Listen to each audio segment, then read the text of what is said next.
All right, so some might get offended by this, and I don't give a fuck. The whole point of Manny Mondays is I'm just sharing my opinion. You don't like me, I don't give a fuck. I want to talk about three letters. FEV.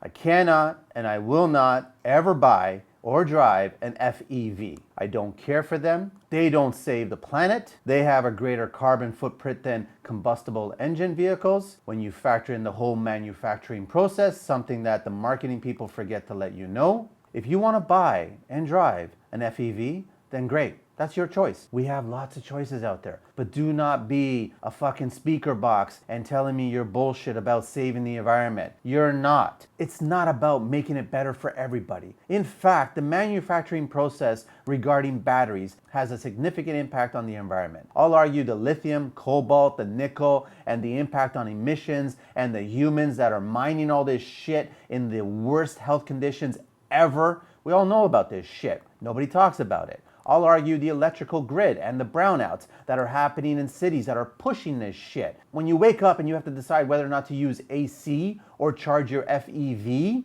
here in Toronto, it's being designed by useless puppets. Our useless puppet of a mayor, and that's insulting puppets by the way, talking crap about banning two-stroke anything and making people buy or rent electric lawnmowers. Like, that's absolutely stupid. That one gets an FYEV. You guys want to own an FEV? Great. That's your choice. Please do it. I have choices as well too. But do not preach to me about saving the fucking planet, because that's where that argument fucking ends. As Tesla gets closer to delivering their Cybertrucks, and I still stand by my words from years ago, saying that a Cybertruck will never survive a Canadian construction job site in the dead of winter in February. FEVs? Fuck electric vehicles? That's how I look at it. You'll never see me in one. I don't give a shit. Have a great week, everybody.